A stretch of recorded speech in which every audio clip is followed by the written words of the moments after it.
It's the comic book bullies. Man, you come right out of a comic book. It's the comic book bullies. You will bow down before me! It's the comic book bullies.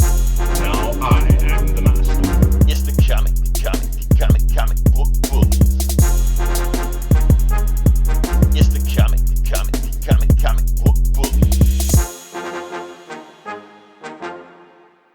Welcome back to the Comic Book Bullies, Nerds and New Bullying. Host Leroy, aka Wavy Davy, with my co-host. Can you Eli? see me there? Hey, it's Eli. I am Eli, aka Top Flight Security. There you go, Top Flight. And Eli, guess what? We are What's that? not on Facebook. We are still Damn it. banned. They have not forgotten. They know what we did. Yeah. So was it like Y2K where they just flipped the numbers and reset? Right? No, nothing like that. I guess they were like, gotcha, bitch. So we get anything. So yeah, welcome back to a new episode. There's a new year in the year of our Lord 2023. So yeah. So this way to stop the show, Eli. I was never gonna be do that joke again. So yeah. So yeah, we're gonna get into it, and we do want to pay our respects. Because like I said, some stuff happened, but I don't really know what much we can do, Eli. I don't know. I'm gonna let you kind of take over for this, but I'm gonna just do a 2-for-1. Rest What in did I peace do? to Pele and Barbara Walters. So Oh, okay. yeah, I didn't know we were talking about that. But yeah. I guess they did. Pass I should have told you. We're talking about, yeah, we need to do more conference calls. Yeah. I guess I don't know, but I yeah, heard. I just heard the Gangsta Boo passed away too. Like that's the next one. That's what I was gonna say, because I feel like we're uncultured swine, because I don't really know much about Pele. Don't really know much about Barbara Walters other than one played soccer and one reported. And I was like, okay, that's their thing. But I know Gangsta Boo. Yeah, so yeah, Gangsta Boo just died, just passed. Don't really know the whole situation about it. For those who don't know who Gangsta Boo was, she was a part of 3-6 Mafia. Maybe you know them, maybe you don't. They're the only rap group to win a Grammy and an Oscar. It only ones, and she was part of them. So yeah, all day right before we record, and I was listening to Gangsta Boo I all actually day. worked one of their. No, I actually worked one of their shows when I was working the club. I was worked the side stage of their show. 3-6 keep Mafia people out. shows can get pretty rowdy. Yeah, I had to keep people from going backstage. Pretty much.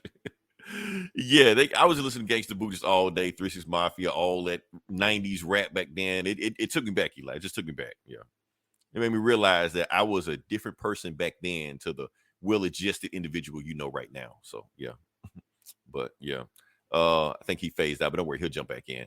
All right, so that being said, we're gonna move on past that unless you want to ask some more stuff about Gangsta Boo. But we're gonna get into. Oh, you there? There you go. You froze for a second, and now you're back. Yeah, okay, cool. I was frozen. All right. Yeah. All right, so yeah, we're gonna move on to the top 10. But before we move to the top 10, we're gonna move on to the best of, because there was one thing that we do want to talk about that was the best of last year, and it was the best Waffle House fight of 2022.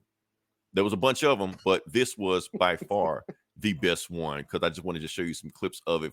It happened like on Christmas Eve. I guess people were not at home with their family. They was at Christmas Eve eating Waffle House, and this happened.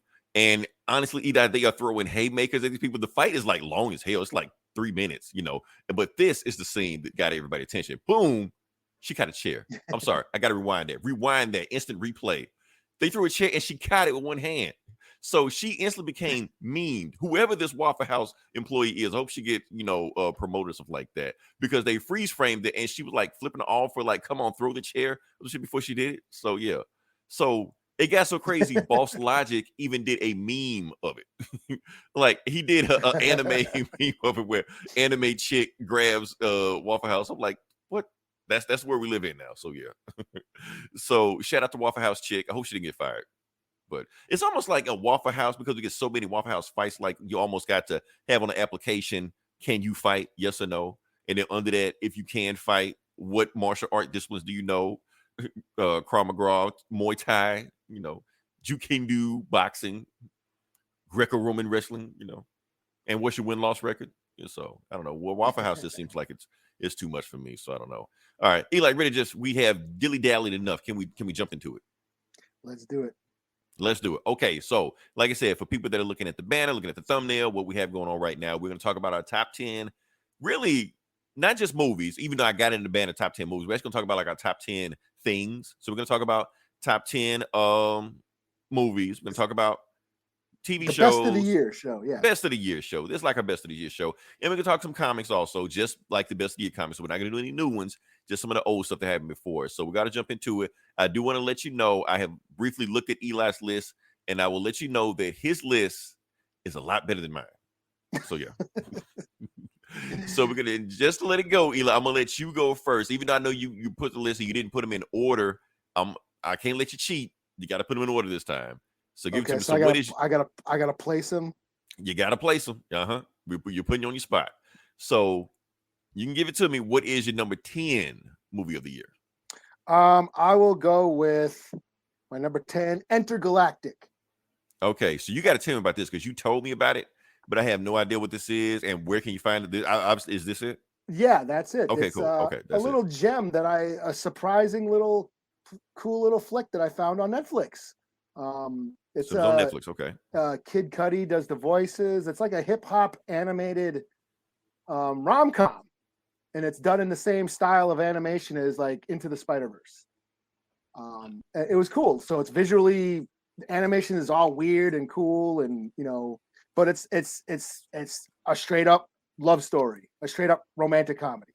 There's no action or anime or fights or any of that shit. No superpowers. It's just this dude. He's like a comic book artist, rides a BMX, living in Manhattan in New York, gets a new job, as an artist. And then he's juggling his ex and the neighbor chick. And just he got two chicks going. Okay. Yeah. So trying to decide what is he going to do with his life? One of them, the fork in the road movies. Do I go back to my old past, or do I venture into a new stage in life type of movies? And it's animated. It's cool. There's some really cool animation sequences. And it was just I was like surprised, like, wow, that was really fucking cool. I did not even hear about this. It just showed up on my watch list or whatever, like suggestions. I'm like, trailer just automatically played. I'm like, what the fuck is this? All right, because that didn't show up on mine at all. Like I'm saying, I never heard it before until you said something about it. So yeah, cool hip hop soundtrack, cool animation. Like I said, it's done. It's like Into the Spider-Verse, So yeah, so check it out on Netflix. Cool. All right, so good number 10. Here's my number 10. Here we go with the shit show. First off, I debated about this, but I went ahead and threw it on it anyway. My number 10 is The Woman King. I did not see this yet. Eli, you can, because I just want you to know, if anybody heard my review of The Woman King when we were here, I was very conflicted about this movie. Because yes, on one hand, it is a very well acted movie, well choreographed movie, a lot of action in it, great story. Viola Davis is probably going to get nominated for an Oscar if she hasn't already, for this role, because she was just that good in it. Everybody was good in this role. But on the flip side of it, this movie is about the Dahomey tribe, which I didn't know about it at first, and I learned about it later on. There's the tribe that was the number one slavers in Africa. Yeah. So we're celebrating the movie of the people that may or may not have, migrated trafficked my ancestors from Africa to America. And I'm supposed to be celebrating that. So I'm conflicted. That's why it's number 10, but I gotta leave it there, Yeah. And we talked about this when you reviewed it. I'm like, what? Celebrate your ancient people's way of combat, because everybody else does. Everybody jerks off the Romans. They love the Vikings who were slavers and human sacrifice. Yeah, right. Everybody's allowed to celebrate their ancient culture. 300 warriors, yes. But the moment they did this shit, same thing with Wakanda Forever with Namor and the South American tribes. They got to like slander, right, what they did in their past. But meanwhile, you can, everyone's all about the Romans and the Christian Crusades and the Vikings and and all, shit. Tom Cruise played a good Nazi in a movie. Right. So fuck it. Yeah. If you celebrate black women murking the British Empire, fuck yeah. So, like I said, and on a movie aspect, I got to put it there. Just saying. Yeah. So, yeah. So, what's your number 9? I'm going to go with The Outfit. Okay, there's another one I've never heard of, or if I heard of it, it just kind of just flew over my radar. But yeah, this is just a good old fashioned gangster flick. It takes place in gangland Chicago, during Prohibition. It's about this English tailor. He's got a shop in Chicago. He makes suits. Most of his customers are gangsters, and then there's some dirt going on, and he gets involved in it. He gets caught in the middle of this gangland rivalry, and he has to, deal with that. So it's just a cool crime noir gangster flick. cool. Okay. There's Who? my kids in it. Oh, hey. Nice guy. We see you. You can close the door. Oh man. So, all right. So, like I said, who's in this movie? The guy, I can't remember his name. He's the guy who did he was in that Spielberg flick. I don't know the actors, but Spielberg has like 100 movies. yeah. The Color Purple? I mean, no, that one, the Ready Player One. He played the main guy in Ready Player One. Oh, that guy. Yeah. Yeah. Okay. I know you're talking he's about. He's a British actor, and he's like the main guy. And there was some like younger actors and actresses. So hold on, let me go deal with her real quick. But I'll be right back. Go ahead. Yeah. Okay, I'm gonna go ahead and talk. Don't worry, my next one's boring anyway. So yeah. All right. So number 9 is not the Woman King, The Northman. Okay, like I said, this was an awesome fucking movie. I love The Northman on here. This was not a controversial movie, and it was just like what Eli was talking about, just like The Woman King. People are scared to celebrate, ancient cultures and warriors. But meanwhile, the Vice is around doing all this crazy shit in it, because he was doing some crazy shit. And he was a cannibal in this movie. He damn near thought he was a dog. He was eating people, stabbing people. He was just a barbarian, a Viking barbarian. It was awesome. People keep talking about, oh man, I wish Thor and Love and Thunder would stop being so jokey and be more like a Viking. Stop expecting Marvel to do shit and just watch this, because this is what you want. I haven't seen this. I didn't watch fucking awesome. I watched this. This is fucking awesome. Yeah, it's on Peacock. And yeah, I'm gonna go a little bit. Yeah. What's funny is like I was gonna watch The Northman, and the reason why I didn't yet, because it's made by the guy who did The Lighthouse and which I'm not. I do have to give a disclaimer. Like I said, it is low on my top 10 list because there are some slow parts. Don't get me wrong. There are some slow parts. That dude makes weird artsy flicks that I find. This is a weird artsy flick. Yeah, because you think it's just yeah, they get a little pretentious. So I ended up watching The Outfit instead of right. So yeah, but I've been meaning to check this out. I just haven't yet. Yeah. And it's on Peacock. It may still be on Peacock. I'm not really sure. Yeah. But yeah, like I said, this is a weird, trippy movie also because I think Odin shows up. Okay. Something, I don't know, but maybe happened. But when I dig into this movie, I actually realized something. This movie is based on like Viking lore, but it goes deeper than that. The Viking lore was adapted by William Shakespeare in the Hamlet. Okay. So this is where that came from. The name of the guy name is Hamlet, and the whole story is Hamlet. So the Northman is Hamlet. That's all it is. Oh, okay. Yeah. So I was watching. I'm like, oh, what fuck? Because Akira Kurosawa did that shit. He like adapted like Hamlet stories, but made them in like I think like Macbeth was like throwing of blood with samurai and shit like that. Like he did that. Like Ron is basically King Lear with samurai. Right. But it's weird because Shakespeare stole this. So they did the original. I was like, but damn, y'all going deep with this shit. Okay. So yeah, but it's basically the story Hamlet is based on. And Sarsgaard, whatever the guy's name is, True Blood guy, was awesome. If you pick him as the next Thor, I would have no problem. Because honestly, I believe even though he's a regular, he could kick Thor's ass right now in this movie. So yeah. All right. So anyway, that's all I gotta say. What you got? Number 8. Let's go. Number 8, I'll go with The Sadness. The Sadness. Okay, I know you had talked about this, but I want you to elaborate, or So this is I did pick the right one, didn't I? Yeah, that's it. Okay, cool. I think it's Taiwan. It's a Taiwan zombie-esque movie. It's about a virus that goes around and infects people and makes them turn totally insane and acts out their most darkest desires. It's very gory, very violent, very depraved, very mean-spirited, not for the faint of heart, not for the squeamish, but for horror fans, it was a blast. It's basically the closest we'll get to a crossed comic adaptation. There's that comic Crossed, Garth Ennis. It's you mentioned same before, yeah. concept. Yeah, it's closest that we'll ever get to that sort of a comic book or a movie adaptation of that comic. But yeah, like I said, just brutal, twisted, fucked up shit. But it was a blast. It was a totally delivers on gore, on violence, on the horror, and the coolest zombie movie or zombie quote unquote in years. Zombie flick. So yeah, check out The Sadness. That popped up on Shudder. So. On Shudder. Okay. All right, cool. All right. Now, you ready for us to lose everybody? Okay. Here's what we go. Here's where everybody clicks off. I'm about to watch everybody click off right now on this because here's my number 8.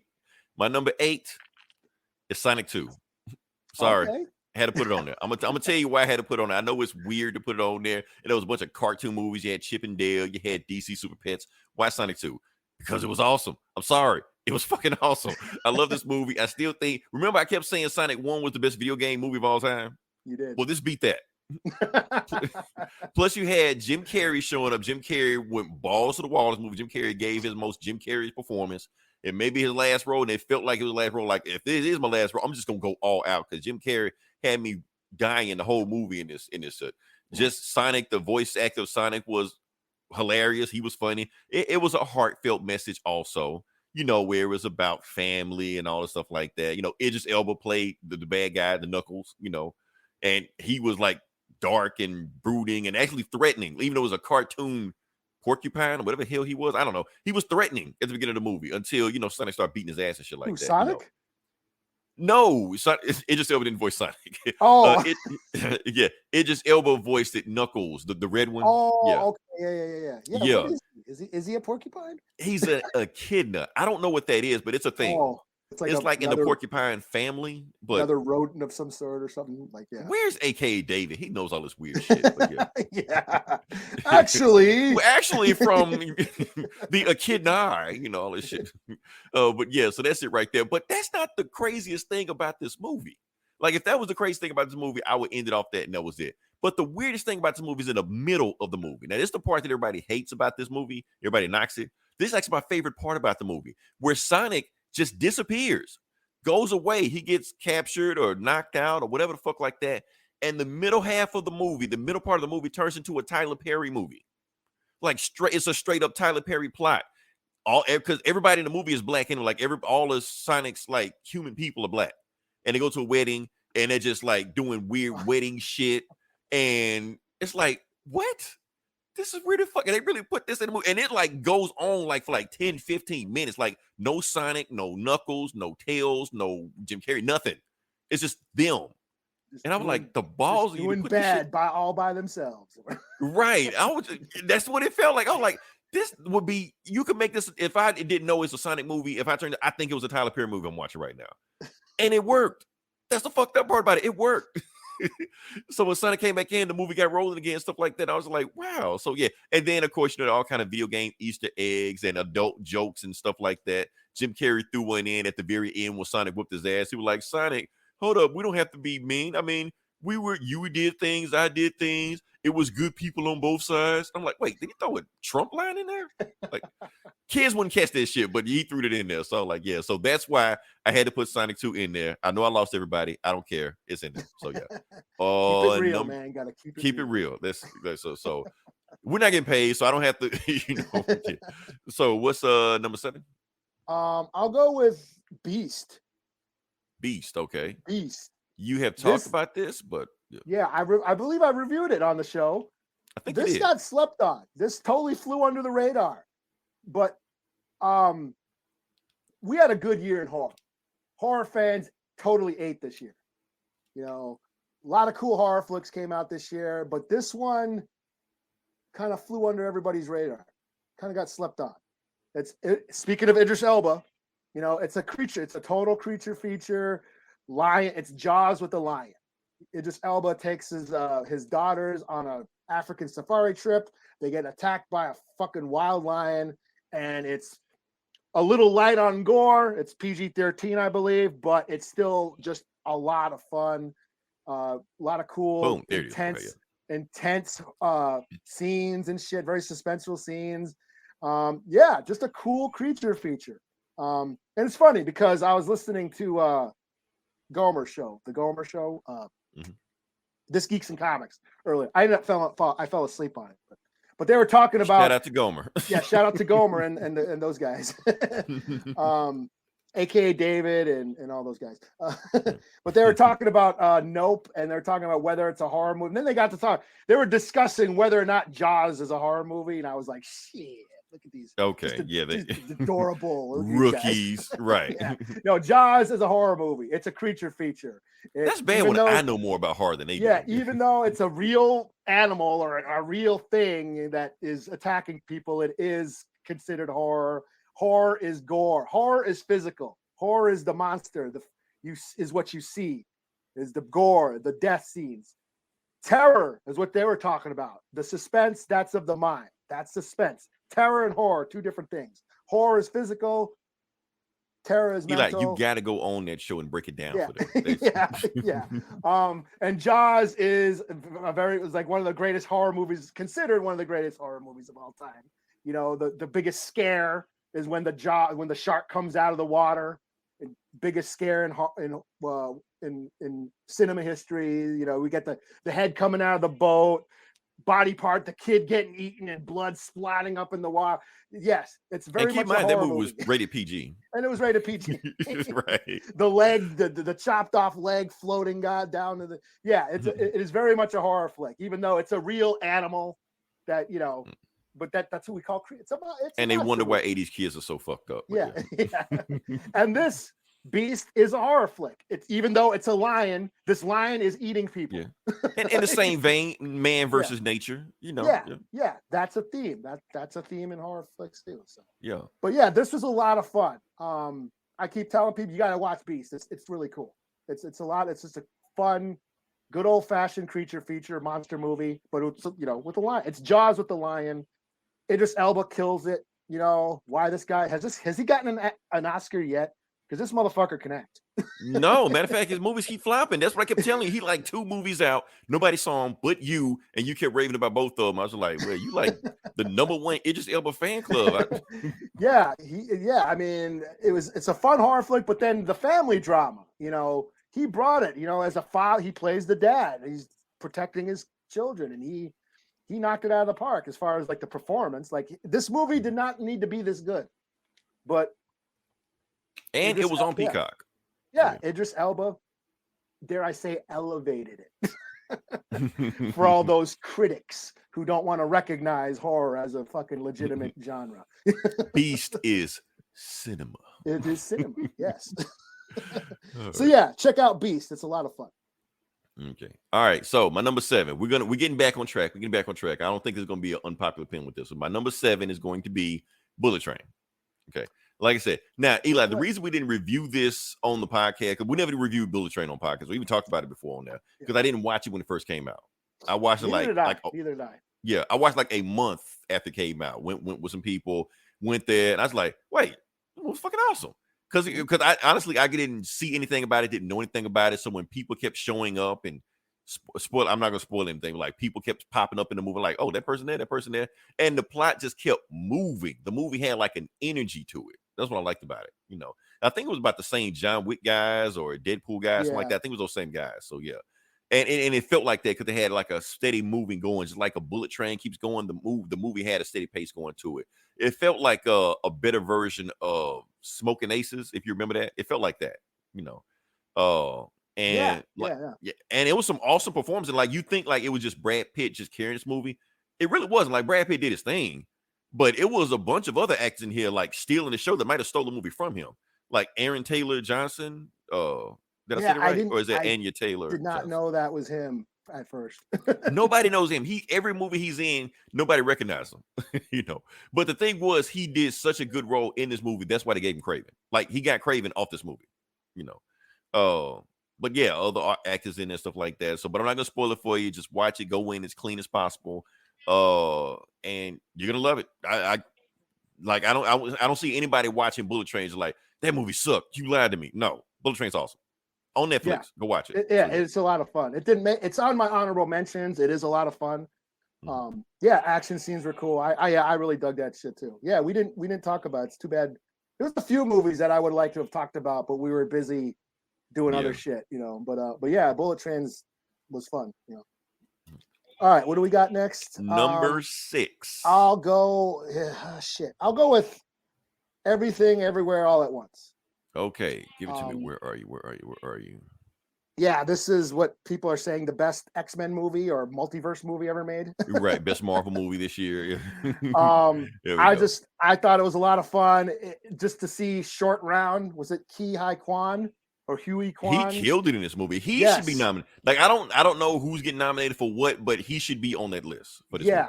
To see him kick ass again. I'm wearing a Short Round shirt right now. Right. And the fact he hasn't done a movie since that movie. Yeah, you know, the Goonies or whatever, you know. And he's that good. Like, what the hell, man?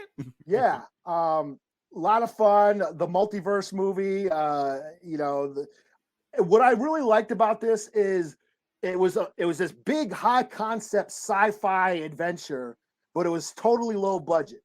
You know what I mean? It was more of a family drama, not even just a family drama, like romance drama also, you know. Yeah, it was totally a family drama going through these changes and trying to, they're going through this conflict where they're losing their business and and then the relationship between the daughter and the mom. It's some very heartfelt moments in this movie, but but it's around this big zany wacky sci-fi adventure that doesn't have the big beam in the sky or all these the big digital effects. It's like the opposite of a Disney movie. And it doesn't over explain the sci-fi rules either. Yeah, they throw it at you like, and you better catch it because we're moving on. We got shit to do. Yeah, it doesn't over explain itself. It's a lot of the action scenes, some of the craziest action scenes I've seen in a while. And that's the thing, and I was wondering about it because I was like, I thought the sci-fi was gonna be like over complicated, but the way they broke it down, it's like, well, I get it. Yeah, it's crazy shit, but I get it. If you're a comic book fan, this is like, if you're into the X-Men, if you're a comic book fan, it's like, okay, yeah. So it's like blah blah blah blah blah. Okay, cool. This is let's go. Cool. This is Crisis on Infinite Earths, and right. Okay, so it's these rules, So. Yeah, but taking that sci-fi concept of the multiverse and the infinite versions of yourself, and that this is what I loved about it is like. If there's an infinite version of yourself, there's that evil part of you. There's the darkest side of you. They even talked about in the Community, the darkest timeline. The darkest timeline, yeah. Yeah, and like, so there's those parts of yourself that are out there somewhere doing some shit, but you still have to come to terms with those. And that's what this movie does. It's like, where you make the worst decisions, where you're the most asshole person ever, and you have to come to terms with your worst decisions and shit. And this movie does that. Yeah. But she also, just like she got in contact with her worst version, she also got in contact with her best version. Because it turns out that this lonely housewife, her multiverse version of her was Michelle Yeoh. So she got to see like the movie star version of herself also. And it almost got like autobiographical where Michelle Yeoh felt like her success was trapping her. And she almost wished she envied the housewife. And I'm like, so you taking this multiverse shit and make it emotional? Like, damn, okay, I wasn't expecting that, Yeah. And that's the scene where she was talking to, Short Round, and they fell out of contact. He was like, look, you went about your life, what about my life? We did what we did, even though I still miss you. I was like, damn. So it had like some real emotion going on in this movie. So. Yeah. And how he was like, I got, where he's the guy. Oh, all right. Spam. Okay, yeah. We must sponsor us, man. Put us... but where he's like, he's like, do you think, he's just a pushover guy? He's always keeping the peace. He doesn't say peep, but he's the one that grounds everybody in this turmoil relationship between the family. He's the one that centers everybody. And when he talks about how hard that is to do, to be positive all the time, it's a really great emotional scenes. And yeah, just a lot of fun. I'm kicking myself in the ass that it's not higher on my list, but I got some more shit. Right. But still, awesome flick. Yeah. I mean, contrary to popular belief, 2022 actually has some good movies. So yeah. All right. Where we at? Number 6. Oh, you had number 6. Now I'm on my number 6. Okay. My number 6 is, and this may be controversial, but not controversial for anybody listening to this show. Okay. Weird. That's on my list. So Weird, the Al Yankovic story. Like I said, we talked about this, loved it.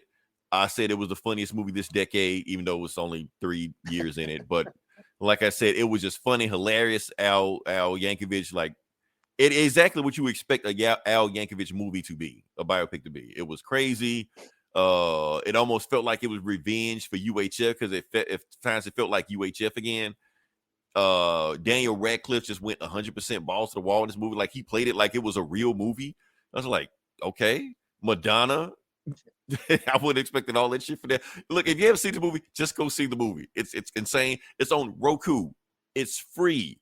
Hit me up. I will send you the link to it for free. Boom. There you go. Matter of fact, it's on our page for free. So I don't know who to go from there. So yeah, that's all I got. So I guess we're on number 5. We're kind of just breezing through this right now. So what's your number 5? Oh, am I back? I thought I dipped out for a second. Oh, I didn't know you left. Yeah, you may have left. Okay. I thought you were just like doing pop locking and shit, you know? No, fuck it. Number 5, I'll put Weird too. I love this. Okay. This was so much fun. Yes, it was the funniest. Boom. I laughed at a movie in a long time. And we talked about this, like comedies, it's hard to make a comedy nowadays, you know, because everybody's getting canceled, you know. Yeah, a straight up there's some comedies, your rom-coms and your fluffy, family comedies and stuff like that, but no one's making like raunchy adult comedy anymore.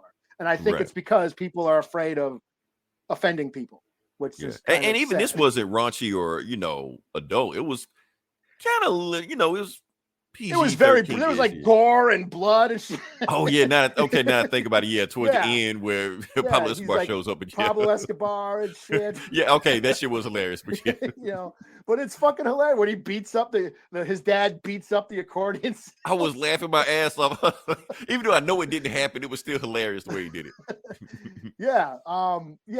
This movie. What do you say? The devil's juice box or some shit? The devil's squeeze box. The devil's squeeze box. He's playing I Love Rocky Road at a biker bar and shit. And they start breaking shit. Yeah, what the hell's going on? What is that? Alien invasion? What? Yeah, what is that? You getting beamed up? It's a lighting effect. Yeah, what is that? All right, for one, welcome our new instinct overlords. Yeah. There's it was just a lot of fun. I had a blast watching this. I laughed so hard. And it was just cool to see a straight up comedy. Like I don't think I've watched like a straight up comedy that made me laugh this hard in years. Because in this age, it's hard to even make one. Yeah. So Weird, the Al Yankovic story. Fucking hey. Shit. I should put it higher, but fuck it. Since we're talking about I thought about putting it higher also, but I'm like, it's right. But just the fact that it's on there. I had so much fun with this. I had to I've been telling everybody, you got to see the Weird Al movie. It's fucking hilarious. Because Eli, I've been looking at other people's top 10s lists, like just random people like it. Nobody has Weird on their list. I think we're the only ones that have Weird on their list. So yeah, so much fun. Yeah, but I guarantee you, just like we said about Bullet Train, go out. I put my stamp. Eli and I both put our stamp on Weird. Watch that. You will not be like, you lied to us. You said this shit will make me laugh. No, this shit will make you laugh. I guarantee you. Yeah.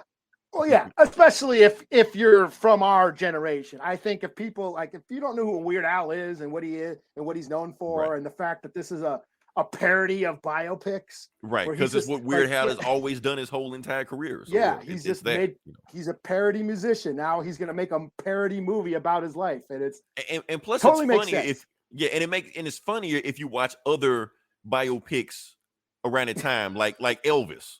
Because the movie is making fun of Elvis, like this shit, like that, shit just happens just for no fucking reason. So or like The Doors, where he's like Jim Morrison on stage. Right. And he's like, I was laughing. But here's the thing: I didn't even catch the reference at first, and I was still laughing my ass off at that. I had to catch it later on. But what are you going to listen to your dad? He's like, what are you gonna do about? Oh God, it was great. Oh man, hilarious movie. We have to move that one up, but yeah. All right, so.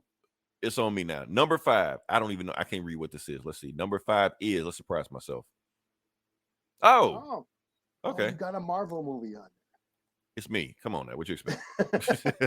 Yes, Doctor Strange and the Multiverse of Madness. Okay, so we went to because everybody says that everywhere, everything, alwhere, just like the antithesis, the of Doctor Strange Multiverse of Madness. Like, okay, this is the opposite. This is the movie we really wanted. Here's the thing: sometimes you just want shit blowing up in your face. Sometimes you just want that. Sometimes you just want bright, pretty colors. Sometimes you want somebody fighting a squid monster in a magic cape flying around. It's okay to admit that. It's just wrong. It felt like it's taboo to say that nowadays. Yeah, like I want to see the Illuminati get slaughtered by Wanda. I love that scene. That might be my favorite scene of any movie this year. The very end where Doctor Strange turned into a fucking zombie and started flying because he possessed by demons of hell. I like, well, that's creative. Even Wong just looked at him. He was like, I don't want to know. Don't tell me. So yeah, so that's my thing like that. Like I said, I know we're scared to admit, Marvel movies can be fun sometimes, but sometimes you just want to have fun. And I had fun. As far as any movie, this may be the most fun I had in a movie. So it was fun. It was fun. Yeah. It didn't make it didn't make me contemplate anything like everywhere thing at once. I didn't maybe and I honestly I think the movie was trying to do that with that whole Christine thing. I don't care. Even Wanda was awesome in this movie, man. Wanda was awesome. I don't give a fuck when nobody says she was awesome. She was a fucking horror slasher monster movie in this shit. The way she was going after everybody. This will say, Eli. I know we talked about this before. You saying Sam Raimi wasn't enough Sam Raimi in this, and I agree. But there was some Sam Raimi in this. So you got Sam Raimi going through a Marvel filter, but still you got Sam Raimi going through a Marvel filter.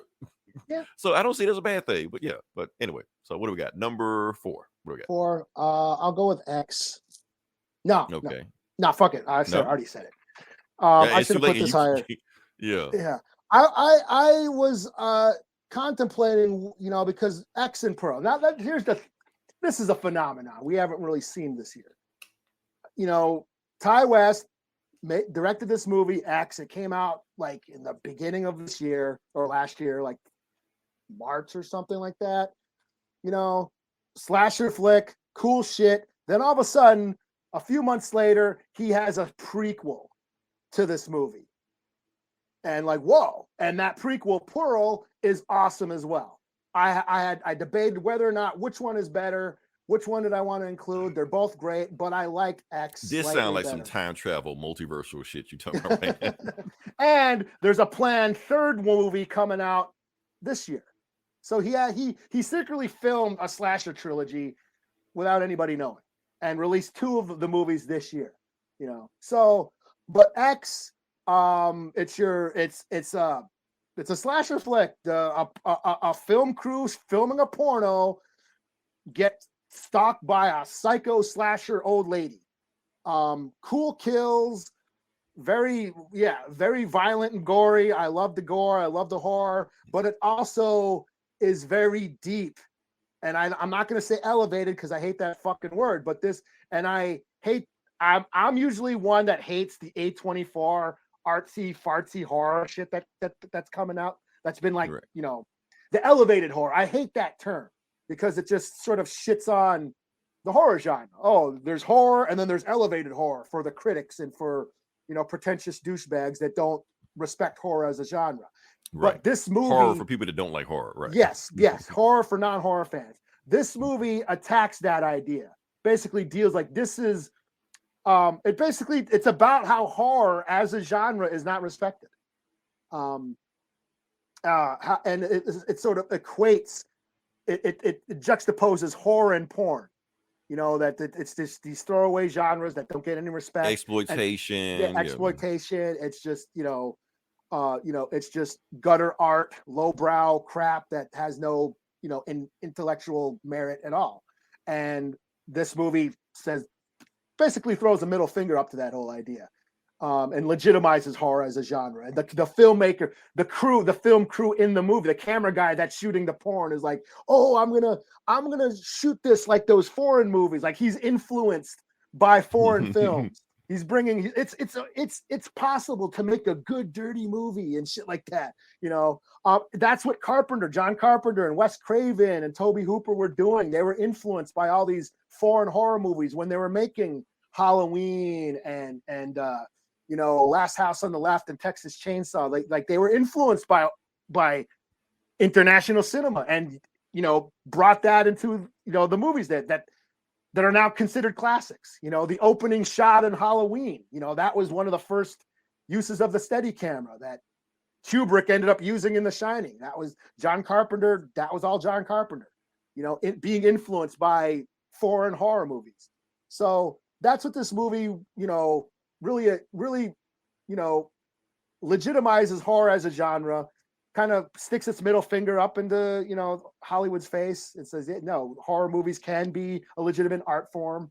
But on top of that, it's also a movie about loneliness. Pearl, the slasher, the villain, the slasher villain, she's lonely. She longs to be desired. That's her motivation force. That's her motivation, why she's going on her killing spree. And that kind of hit hard after coming out of the quarantine. Being lonely, wanting to have company, wanting to be desired, wanting to be wanted, so it touches on those themes too. So very deep themes going on in a really cool slasher flick. Pearl was good as well. I really dug on Pearl. That made my honorable mentions.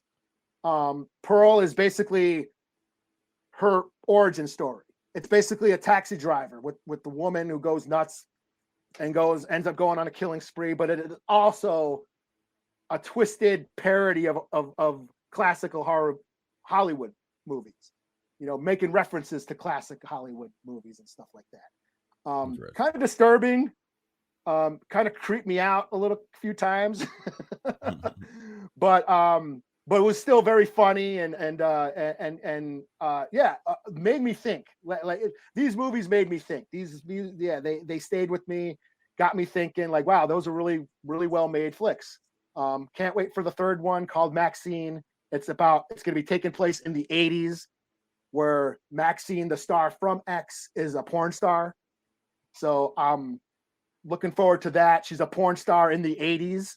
So I'm curious to see what Ty West is going to do, because that's when the slasher genre was at its peak. Like really took off, yeah. is in the 80s. So I'm really interested in seeing what he's going to do with that. But X was a lot of fun, and probably my favorite horror flick of the year. A lot of cool horror flicks, a lot of cool horror flicks of the year. Mia Goth, the star of X and Pearl, she should be nominated for an Oscar, but she won't because it's a horror flick. It's a horror movie. Yeah. I think all the best movies that came out this year were horror flicks. Horror fans ate Barbarian, Terrifier 2, like so many, even shitty horror like Halloween and the Texas Chainsaw shit. but a lot of cool Texas horror Chainsaw. Honestly, Texas Chainsaw, I think we shit on it a little bit too hard, because there were some funny scenes. That whole "you canceled, bro." The kills were cool. That was a kill cool. It was a dumbass movie, but the kills were kind of cool in it. So, yeah, the kills are cool. It's fine for just a mindless slasher flick. But so when I watched it again and just like, okay, don't worry about the story, just screw it. Just watch Leatherface eat people or whatever fuck he does. I had fun. I did watch it again. I still think Leatherface mask sucks. I guess. I don't know. I have nothing to compare with. I was just like, okay, he's there. He's killing people. So, yeah. So, all right. Now you got me thinking about elevated porn. Like, when's that going to be? Elevated porn. Yeah, like Caligula. Starring. Yeah. Cinema. Yeah. Oh, yeah. So, all right. So, what do we got? What do we got? 4? Yeah. All right. So, my number 4 is going to be Bray. Okay. All right. Now, I feel like I should let you talk about this, Eli, but I'm not. Oh, good. Well, it's Okay. on my list. Yeah, I know it's on your list also. So yeah. So the reason I put it on there is because it's awesome. it's an awesome movie. Like I said, we just talked about you talked about B-side, we talked about man versus nature. Even though she's fighting a space monster, it's still woman versus nature. Man. Woke, But that's the thing about it, because she was an interesting protagonist. That's the thing about it. Like, you got to be bought into the protagonist. You like any movie, horror, comedy, action, fantasy, whatever. You got to be bought into the protagonist. I would have bought in with her because she was on a learning process the whole time. You was on a journey with her. She wasn't like the most awesome person ever, just kicking everybody's ass. No, she sucked at the beginning, and she got better as she went along. And a lot of it because she didn't believe in herself, and she didn't have a confidence in herself, and her brother was trying to get her there to where she needed to be at. And by the end of the movie, she got there, and she she used her used intelligence. Right. She didn't just kick the shit out of Predator. No, she thought him. She saw every battle he had before then, studied him, know what he can do, looked at his weaknesses, like, okay, do that. And then just her learning how she threw a hatchet at first, and she was like, oh, this is dumb. Let me wrap a rope around this and then throw it. And then everybody else made fun of her for that shit. Yeah. But that shit saved her life and it killed everybody else. Yeah. So just little things, just the little things, man, just made me like this movie. It added up. And the fact that this movie didn't make to the theaters is a crime. It's just a really crime. So I know why it is. I'm not going to explain again why it is. It's actually not what you think it is. It's politics and legal bullshit. That's why it didn't make to the theaters. But yeah. So no, I agree. This is probably my most watched flick of the year. I had this on. I had watched it the other night. Almost watched it. I just have this. It's one of those movies I just have on the background right now. My only flaw is that they didn't speak in Comanche. Like I know it's dubbed in Comanche. I want them to speak in Comanche. It's different when you. And that's the thing is like they finally whitewashed the native shit, and then everybody bitched about it. Right, you can't win for losing. Because if it was released in Comanche, people were like, "What the fuck is this shit?" Right. But there is the Comanche option. So all right. So what number 3. Okay. Number 3, I feel like a pretentious douchebag for having this so high up, but I've watched this twice now. I want to watch it again because this is slowly becoming one of the coolest movies of all time. RRR. RRR. Okay. Where are we? I gotta find it. Yes. Yeah. RRR was ridiculous. Yeah. I fucking love this movie. I've watched it twice now. I recently watched it again. I'm like, holy shit, this movie is the shit. I watched it a while ago when you're the one who posted about. I had heard about it. There was like a buzz about this movie, and then you posted about it and said it was on Netflix. I'm like, oh shit, okay. Well, I'm watch and like been on Netflix for a while. I saw it and just paid no attention to it. Yeah, I was like, oh shit, I'm watching. So I watched it, and I'll admit because I was watching Gomer's show. He said it was boring, but awesome. I will admit the first time watching it, I didn't find it boring, but there are some slow, but you expected to peak up. Yeah. There are some moments like not being familiar with the culture or the history. I was like, what is actually happening? So there was moments where I had a hard time just sort of trying to grasp what was exactly happening. But on second watch, I totally get it now. These two characters. So basically, RRR is a movie out of India. It's what, Bollywood, Tollywood, or whatever. Something like that. Yeah. Yeah. And it's about two real life rebel fighters. Now, these guys were real guys. That's what I found out.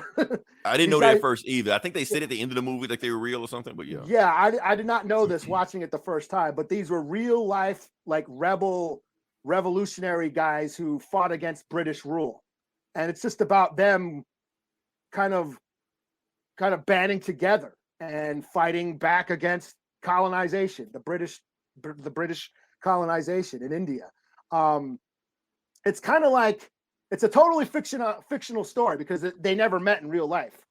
But it's like what if like Malcolm X and Che Guevara went on an adventure together? That's kind of like what this is. Kind of like that, yeah. Yeah. One guy, his sister gets kidnapped, by the British, and he goes after her, but he poses as a Muslim. He's in disguise. He's running around with the anti-government like protesters. And then there's the cop, Ram, who's the cop who's out to go find him. And it's kind of like the first half is kind of like The Departed, where they're like undercover, right? Like a cat and mouse chase, or who's gonna find out who what then first. Then they meet, and they don't know they're actually. And he don't know that that's the guy he's looking for the whole time. Because So, but then it turns out the cop is actually a rebel too, who was posing He's just undercover the whole time, right? Yeah.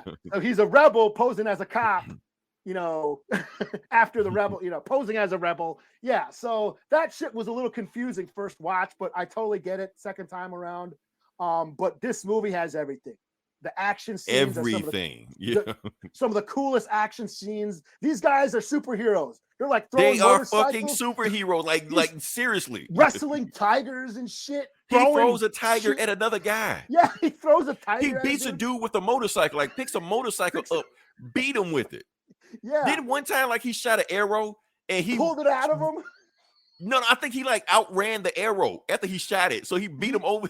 He shot the arrow, and then the guy flew back, and then he pulled the arrow out of him while he was flying and shot the same arrow. I'm like, what the fuck? What? I like, and the whole ending third act was like that, and it kept topping each. It kept topping itself. Yeah. I'm like, how much crazy can this shit get? Like every action scene was like the third act action, the final action scene of an American movie. Right. You know, yeah, it had romance, tragedy. There was a romantic comedy in the middle. There was friendship. Yeah, they were friends. Yeah, in this he was movie. helping That's the why dude. it hurts. That's why it hurts. Yeah. Yeah, he was helping the dude try to mac on the princess or whatever. Yeah. So there's like a romantic comedy, you know, side plot, and then there's musical numbers out of nowhere. The There's dancing. These are some of the best dance scenes I've ever seen. Like ever. yeah, everyone's all about Wednesday, and you know, I'm like, no, man, Ram and Beam, fucking turning out That the rich dance folk scene was insane. Like, and they can sing. They had like singing.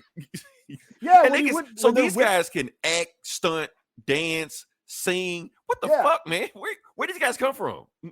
And when they're whipping him, when he's getting whipped in public and he refuses to kneel. Yeah, he refused to kneel. And then he sings the song and riles up the whole crowd and shit. Like, that's what I also liked. Like, this movie had like political themes, but from like all the spectrums. You had like left-wing anti-colonizer themes, you know, because the British were colonizing India.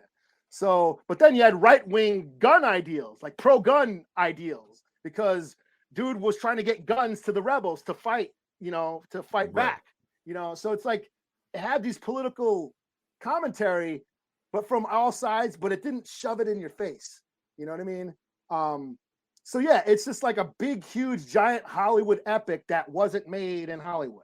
That I think Hollywood wishes they could make a movie. Hollywood is scared this movie catches on. They're glad people don't know about this movie. Yeah. Because then they're gonna be looking at you like, why aren't you making this? You know? Yeah, I was like watching an interview with the director, and I guess people are saying you should direct a Marvel movie.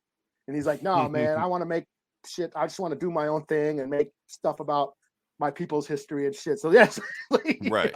But yeah, this is so much fun. I like I said, second time around watching it, I like it even more. I'm sure I'm gonna watch it again. The fire and the symbolism, the cinematic. Well, that's the thing. That's a symbol of fire and water the whole time, and like one of them deals with fire, and the other one deals with water, and it describes their personality the whole time. Also. Yeah, one's angry and rageful. The other one's like a protector. He's the water, right? And they balance each other out. Yeah, it's all kind of stuff. And it's through the whole movie, like when they're saving the kid on the bridge. Right, like one of them has to go through fire, and another one like scoots up from water, and then like shake hands, like the most manliest shit ever. Like Arnold Schwarzenegger and Carl Weathers shaking hand, but it was like times 10. Yeah, the symbolism, like he dips the flag in the water, right? Wraps himself in the wet flag, and then goes through the fire. Flames. It's like, I see what you're doing, movie. Yeah. But it's the most insane shit ever the way they do it, and the movie opens up like that. Yeah, like that's the beginning opening, scene. Yeah, and the flashback of Ram's dad having to kill his dad, how he blew his dad up. Yeah, like the suicide, like man, I'm like whoa and shit. Yeah, I mean, it's great shit. Like I said, it was this movie had everything, and the more I watch it, the more I love it. I can't. Yes, it is long. It's a 3-hour movie, but nowadays every cool. movie's a 3-hour movie. I mean, yeah. I mean, if you could sit through Endgame, come on. And Avatar 2 and all this shit like that. Yeah, watch this. Yeah. So yeah, I feel pretentious for having it this high, but like I said, I just watched it again like a few weeks ago, and I was like, damn, this movie's dope. Like everybody needs to watch RRR, whether Yeah. subtitles, no subtitle, whatever, just watch it. Yeah. Yeah. Because it's awesome. Yeah. Yeah. All right. So he had number 3. Now I got number 3. I think I'm on number 3. Yeah. All right. My number 3. About to lose everybody again. Black Adam. I'm putting it on there. I don't care. Oh, I know everybody hates the movie. I know it's fun for people to hate on this movie and shit I on this haven't watched movie. it I know. yet. I haven't got a chance to watch it yet. You probably won't like it. But either way, I probably will if it's just cool action scenes and shit. it's just cool action. It's Rock being the Rock.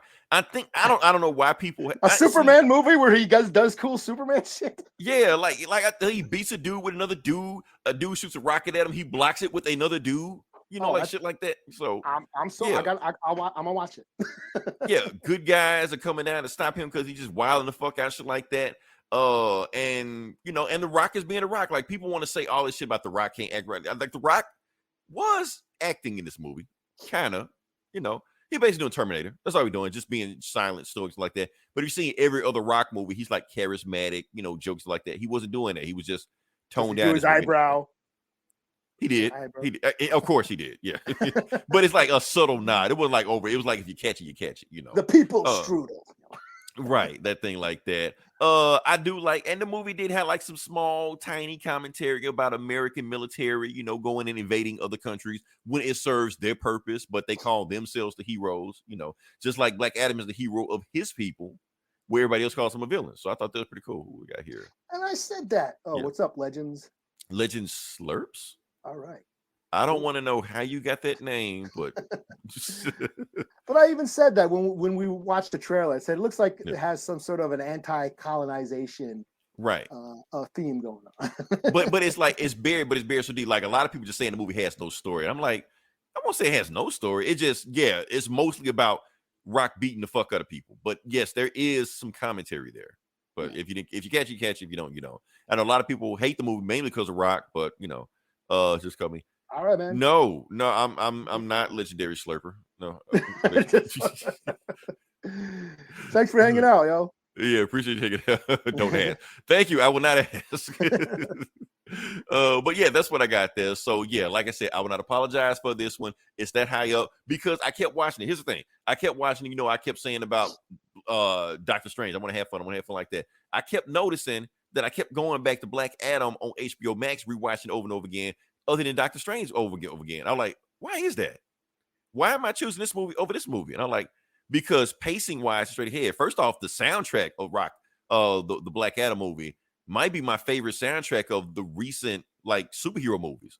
And just the theme songs and plans like that, like when he starts like killing a whole bunch of bad guys, and they got Kanye West playing "No One Man Should Have All That Power." I'm like, almost making me like Kanye again. But, no. But like it's a lot of shit in there. I even like the other side. Dr. Fate, Pierce Brosnan, awesome. Hawkman was awesome. I even like the 2 rookie superheroes in there. I even like them. Everybody else hate them, but I kind of like them. So yeah. The Wonder Twins or whatever. Yeah, they one of them had weather powers or wonder powers or shit, whatever. But yeah. All right, so what are we at? Number 2? So, yeah. I'll do. Oh yeah, my number 2. I'll do Prey. I was waffling. What takes the number 1 spot? I thought it should have been a number 1. This is my most watched movie of the year. I've had this pretty much on constant rotation ever since it dropped on Hulu. Mm-hmm. Probably the reason why is because I didn't get to see it in the theaters. That's why it's my number 2. But yeah, I thought this movie was gonna suck.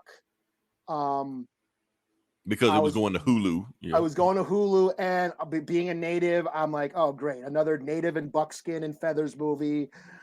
Corny ass shit that I can't stand. I was like, nope, not interested. And then Predator movies. I haven't liked a Predator movie since Part 2. I don't give a fuck what anybody says about AVP. I hated those movies. Hated Predators. I hated The Predator. I haven't liked a Predator movie since the 90s. So I was like, yeah. I didn't watch the movie because you told me not to watch it. I still have not seen that movie yet. Yeah, Predator sequels have not a good track record other than Predator 2 with Danny Glover. So this surprised the hell out of me. It was not only did it treat natives, give good native representation, and they weren't corny and shit. It was an awesome Predator movie. Right. The fucking action scenes were cool. The Predator, the new Predator was cool. Like some of his the ancient equipment was cool. You know, the predator, he's throwing the bear trap at the dude's head, and like there was so much cool action scenes. And then watching Naru fuck up the French trappers, you know, probably my favorite scene of the year, and maybe like years. You know, that's my Black Panther. That's like that's like Black Panther for natives right there. Naru shaking all those trappers. Yeah. Or even the Predator killing all those trappers. Like, Yeah. And we forgot about the symbolism of the French trappers when they came in there, because when they came in there, all of a sudden, like, you know, the luscious green grass of the state went to shit when they came in. Yeah. Because they burned everything down. So again, we have that colonization theme. We have the invaders. The Predator is an alien invader. The French were also invaders encroaching on the Comanches' land. You know, so there's some deep shit going on. But it didn't beat you over the head with it. It was still just fucking cool. And right. yeah, Naru, I love that she triggered all these sensitive fanboys and had them, oh, how could a woman beat a predator? Ah. I loved like, all that shit. It like just you pissed just everybody off. the movie, it would explain it. It's just when Arnold Schwarzenegger used native shit to fucking, he used bows and arrows and spears and booby tracks that he carved out of the bushes to beat the predator. Because machine guns and grenades weren't going to work. Yeah, all the macho in the world didn't work, so he had to use his fucking head, which is what Naru did. She had to use her intelligence. She observed and watched the predator and observed how he fought, observed how his weapons worked, and used all that information she learned to outsmart the predator. So yeah, I loved it. Like I said, I got it on constant rotation. You know, it's just, I just throw it on in the background now. And yeah, so Prey, awesome shit. Didn't expect to like it. Thought it was going to suck, and I end up loving the shit out of it. So. Another movie, if you haven't seen, we put our stamp on it. Go watch it. I guarantee you, we would not be like, you lied to us. You said this movie was awesome. No, the movie's awesome. We guarantee it. So yeah. All right. So my number two, like I said, Eli, you put on for the culture. I got to put on for the culture. Wakanda Forever. It made my honorable mentions. Didn't make my list, but it's on my honorable mentions. Okay. Had to put on it. Here's the thing. I saw it twice. So the first time I saw it, I had to wonder whether or not the movie was manipulating me, like manipulating my emotions, because, you know, it had Chadwick Boseman, you know, it's like that. Theater I went to, everybody was crying, so I could barely hear what was going on in the movie. So I was like, okay, did the movie, like, I gotta watch this movie again and soak it in, understand, like, is it a good movie? And I watched it again. Were they crying so loud you couldn't hear the movie? Some parts, yes, I was. Yeah. It was an all black theater. So yeah. Oh yeah. So colors only. Nah, I'm not gonna say it, but yeah. All right. So all right. So I watched the movie, and I watched it the second time, and I realized, okay, yeah, this movie is good. It was actually a good movie. The one I watched the movie, put my emotions aside, stop worrying about whether or not they were manipulating me or triggering me and stuff like that, and watched on its own movie as a merit. It was a good movie. Crying.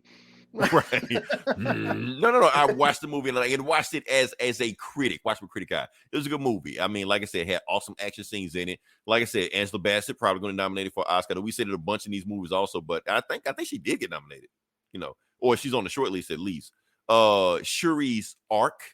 Like I said, we talked about this at length on there. It was one of the most interesting arcs we had in the MCU. You know, other than like Tony Stark and the big guys, stuff like that. She's grieving like the audience is grieving. You're right. Yeah. But she had to, you know, quote unquote, man up, you know, take over for her brother, even though she used to be the cute, cuddly sidekick. Now she has to, you know, fill the void, you know. Yeah. And like I said, and the whole point is about her grief and accepting what she's going on. Namor was awesome. I think this movie is pretty much going to make or break you depending on how you feel about Namor. And I thought he was awesome. I know people want to say he's not like the comic. Bullshit. He like the comic. Okay. So they changed. I ain't gonna say they changed his race, but they gave him a race. And they changed the name of his city. But at the heart of it, he's Namor. The shit you expect from Namor, that's him. He's not wearing green Speedos anymore. Right. Like not wearing green thongs, walking around like that. But Spock in a green thong, yeah. Like when I saw the trailer, I was like, that's Namor. That's one. And what they did with him, I thought was awesome. They gave him culture. They made him an anti-hero. That's why I ranked this movie over Black Adam, because I felt like the anti-hero they were trying to make Black Adam was Namor, which they made. Mm-hmm. Like he was an asshole, but you completely understand what he was doing, you know, for his people, you know. So, like I said, awesome movie. I thought it was awesome. That's just me. So, and I've seen some of the online chatter about like, oh, it's pitting Mexicans against black and all blah blah oh, blah they blah did, blah. they did, Yeah, yeah, yeah. But that's the point of the movie is like, yeah, that they are, it's the colonizers that want us to be at each other's throats, but we got to unite them. right. Because and I think we said it's also like, yeah, they wanted to make it seem like Namor and his people were the villains, but the real villain of the movie was the United States. The CIA. That was the real villain if you watch the movie again. See, I didn't catch that until I watched it the second time, and I realized, oh, that's what they're trying to say. Wakanda is on the clock. They got to hurry up and figure this shit out before United States come in and invade them. Yeah, because I said that in our review. There's French that one site is that one site that gets attacked is in France. Yeah, like I said, they were the French and traders. they tried to come in. They tried to come in there and try to take the vibranium from them. Yeah, that's the first French, people. Yeah. The Spanish, Haiti and then, was and invaded, colonized by French at one time. Yeah. Yeah. So French, Spanish, and England, who became America. Those are the three colonization nations that are featured in Wakanda Forever. So there's a little bit of history going on. Right. And it wasn't just affecting what came in the past, which it did, but it's affecting the present of the movie now. Like I said, the French trying to invade them forced Wakanda's hand. So the Spanish invading Namor's people. And like I said, America is an extension of what England. America didn't become America until they beat England. Yeah, and then at first I think I made a criticism on the first time when I watched the movie. I was like, I didn't like it how Namor and his people were speaking Spanish. Turns out they weren't speaking Spanish. They were speaking the native Mayan language the whole time. Yeah, because they actually had subtitles in there when they were speaking Mayan and when they were speaking Spanish. So when Namor said that, he was basically quoting, the Spanish. And at the end of the movie, like the Wakandans knew Mayan also some kind of way because Wakandans know whatever, like that. But the thing was, I thought that was pretty nice. Just like, damn, okay, so the Mayans, so they're actually speaking Mayan language in this versus the Spanish because they can't speak Spanish language because that's the colonizer language. Yeah, so I thought they're pretty deep. Also, talk about the soundtrack. I like the soundtrack. Don't like the soundtrack as much as I like the first Black Panther movie, but I like what they did. They mixed in Afro-centric beats with, actually like Latino, Spanish, Mayan. Look, I think they even had like a Mayan rap song on the album. What's it all like? Okay, wasn't expecting that. Okay, but it worked. So yeah, that's one of them too. So what is your number one? I thought I knew what your number one is, but now I don't know. Well, the goddamn Batman.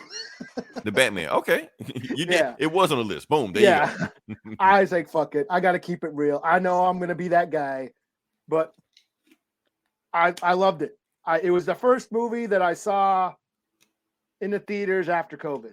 Like the first blockbuster that I saw. Like I've been to the drive-in during lockdown and saw Shang-Chi at the drive-in and all that shit. But Batman was the first big movie I saw opening weekend. I saw it multiple times in the theater after COVID. So that's one of the reasons it got me back to the theater. Also, I just thought it was a cool ass movie. It's like a serial killer movie with Batman. Like Batman is a detective. Him and Gordon. It's 7. Right. And the whole movie is just a detective story. They turned Riddler from this goofy villain in Speedos tight, in tights into like the Zodiac killer. You know? And a young Batman, a young incel virgin Batman. Right, and that's the thing people don't get in this movie. They keep saying, "Oh, they turn Riddler into an incel. They turn Batman into an incel." Yeah, you just pay attention. But it worked because Batman is psychotic. It like Batman, and that's one of the arcs of the story is Batman had to realize. I don't think people understand that about Batman. Batman had to realize he's just as crazy as the Riddler because the Riddler's like, "I admire you. You're my hero. We're finally together." Like that scene where they're in the asylum in Arkham when they meet. He's like. Riddler's like, no, man, we're the same. And Batman's like, no, am I? Really? Am I just as crazy? No. Then he had to, it's like him, like the Riddler and Catwoman had to make him realize, no, I'm not a wacky psycho incel stalker, am I? Until at the very end when he talked to that guy and he was like, "I'm vengeance," and that's I when am you like, vengeance. "Oh shit!" He realized Yeah. he's the villain of the movie. Yeah. You know? Yes. And then Batman, and it wasn't until he cut that electrical cord to sacrifice himself for everybody, as that's when he became the hero in the last 5 minutes of the movie. Now I'm gonna help people instead of beating the shit out of people. Yeah, it's that Because thing I'm that mad. we always say about Batman. That's the biggest problem about Yeah. Batman. Yeah. Yeah. I'm no longer gonna be a raging, whiny emo asshole who just beats people up because I'm mad. I'm gonna actually help people. And that's what happens at the very, very, very end. He becomes a superhero. Right. But it was like I loved the look of Gotham. I love Zoe killed it as Catwoman. Colin She Farrell killed it as Mob Boss Penguin. John Turturro as Maroni. There's just so much cool shit that I just really dug about.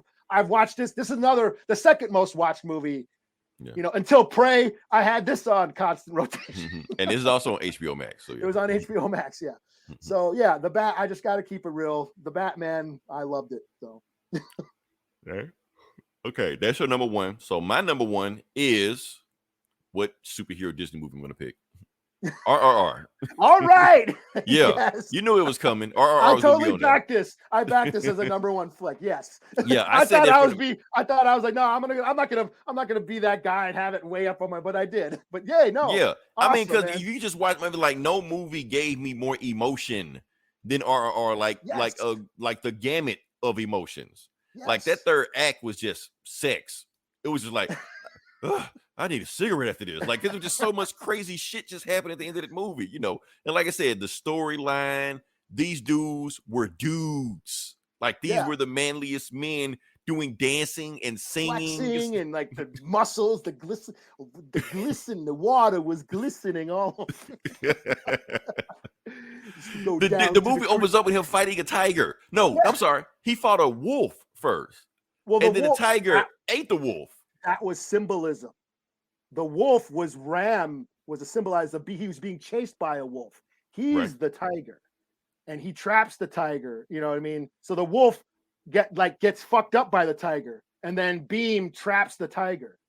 I'm getting all see, I gotta watch it again, man. There's just so much cool shit going on in that movie. It's so much awesome shit, man. You just gotta we promise you, watch this movie. Yes, it is long. It is super long. Yes, there are some slow parts in it, but the slow parts build up because once you get through that and they go back to the action scene, it means more because you went through the journey and the struggle with these guys. The visual storytelling, the direction, the director, and the shots. Like in the beginning crowd scene when he kicks the crowd's ass. That's the first action scene of the movie. I keep forgetting which action scene because that scene alone is insane. The first 5 minutes, this dude beats a crowd's ass. Like hundreds of people. One versus 100. He beats hundreds of people. Yeah, it's chasing a guy. And like they're all on top of him and shit, like a mosh pit. He's all on the bottom, and then he's like doing pressure points, and like sticking his fingers like in their neck and cracking their feet and shit. Like, and then jumps out of the crowd and just runs on top of the crowd after that guy. And then starts swinging at everybody with like a police baton. Yeah, the shots. And then when it's done, he gets back in formation. Like nothing happened. He gets the guy. He drags and he gets the guy. Yeah. And that's what makes him. Oh, you're a great officer. We got a special job for you. We want you to go find this rebel dude who's trying to save his sister. Yeah, that's where he gets the assignment. Right. Because that's how the movie was. Because the movie wants to show you, okay, these dudes are the most awesome dudes you ever seen. So this guy fights hundreds of people, and the other guy fights a tiger. So that's how you know, okay, these motherfuckers are the motherfuckers.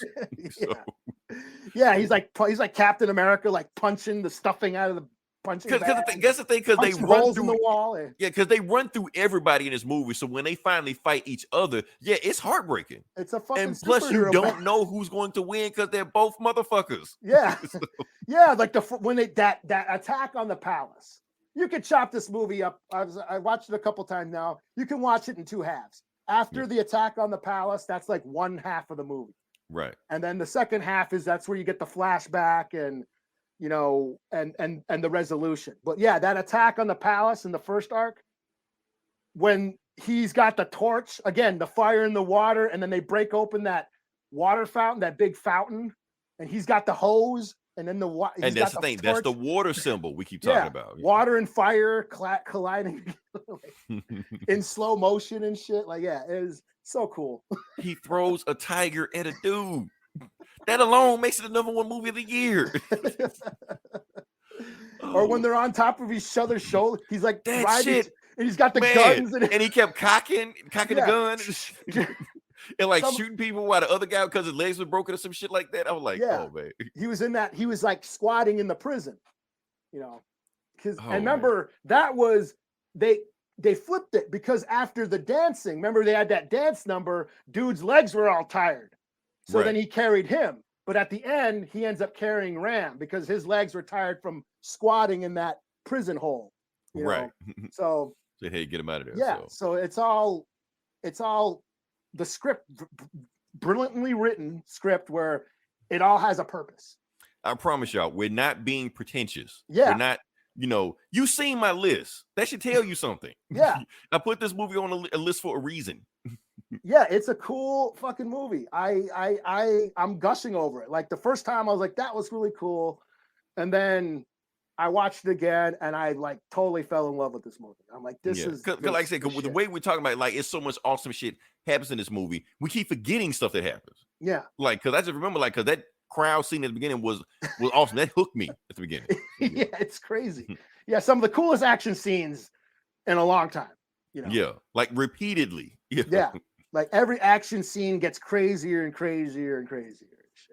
And then musical numbers that are awesome as well.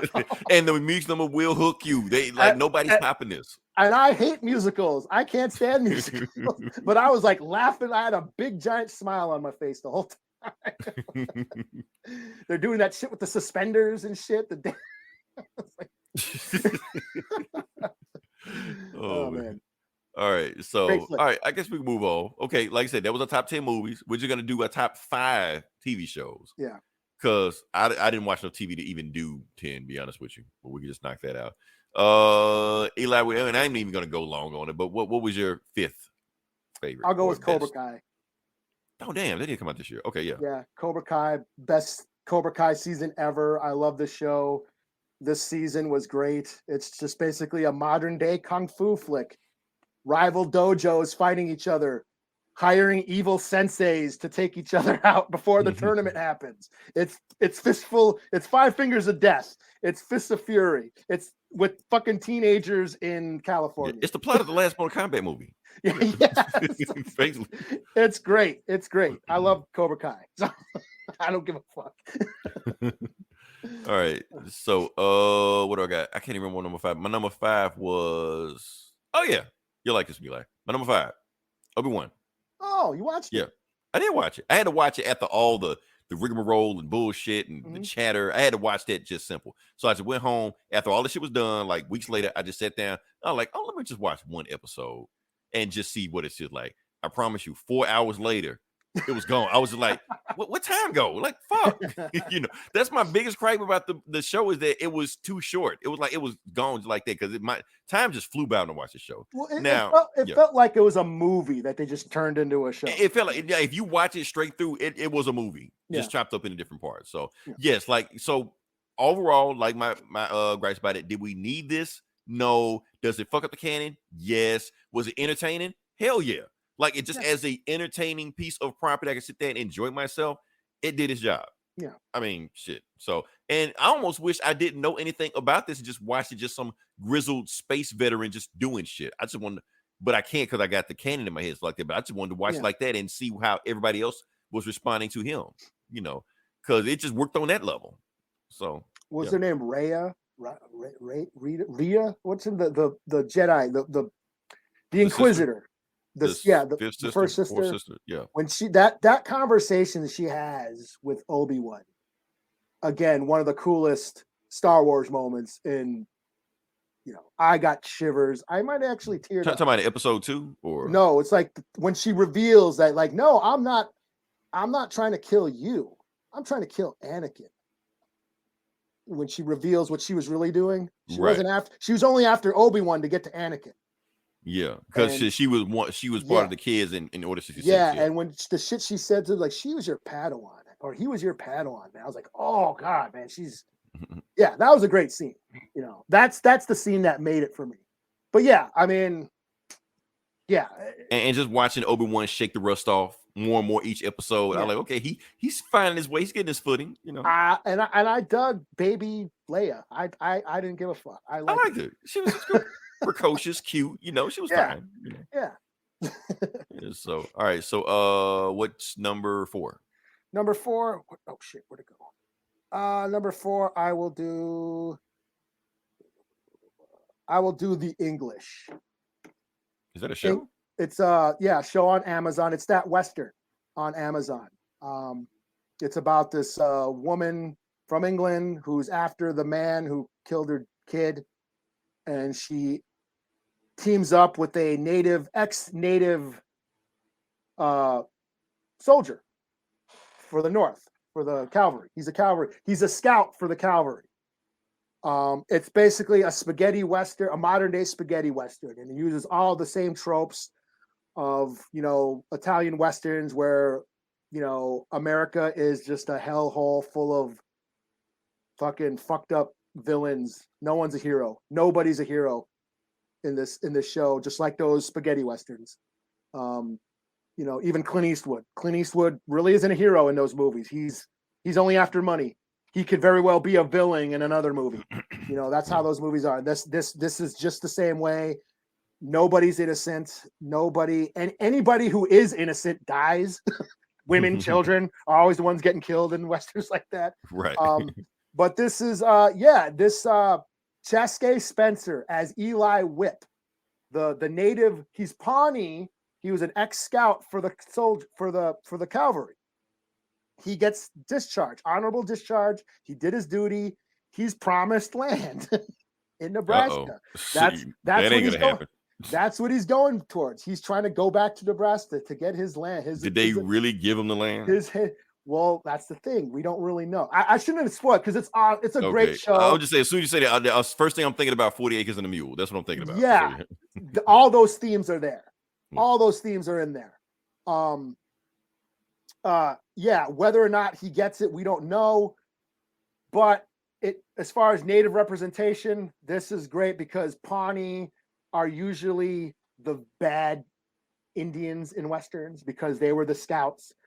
Pawnee and Crow, those tribes were like scouts for Custer and shit like that. So they're in movies, they're always the bad. There's like the good Indians, and then there's the enemy Indians, and it's usually played by those tribes. He's Pawnee, but you totally get the sense of why he's doing. Like, hey, the white man's gonna help me kill my tribe, my tribal enemies. Cool. The enemy of my friends. You know, that's why. So it totally, you know, you give it, you know, motivation for why he does the things that he's doing.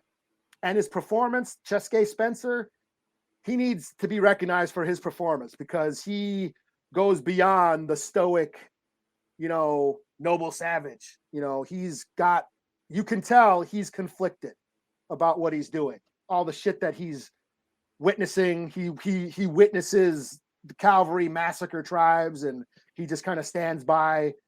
Not my business, not my business. But you can tell there's a certain regret in his eyes and stuff. Great performances. And just, again, it tackles those Western tropes of spaghetti Western tropes because Italy viewed America differently. You know, and you can tell by how they made the movies. Yeah. The John Wayne Westerns, they were all about America kicking ass. It was right after World War II. America was feeling good about itself. So here's all these Western movies where the white people just whoop ass and, you know, win the West, you know. And then you had the Italian Westerns, Sergio Corbucci and Sergio Leone, who grew up under Mussolini rule, who grew up under fascist rule, who viewed America as this fucked up place that, you know, murdered the indigenous people and created these fucked up towns full of criminals and conmen. You know, that's why those spaghetti westerns are always muddy and dirty and shit. And, you know, it's the reflection of, you know, morality and how America was built on violence.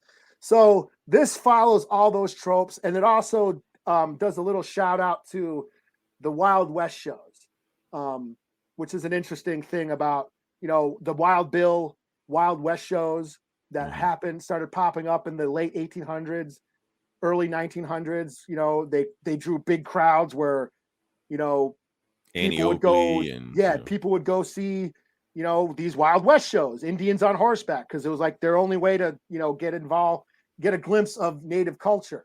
And a lot of natives went to these, took part, like Geronimo, Sitting Bull took part in some of these shows because it was the only way that they could be themselves without getting, you know, persecuted for it. So it actually goes into that. So really cool show. If you're into Westerns, check it out.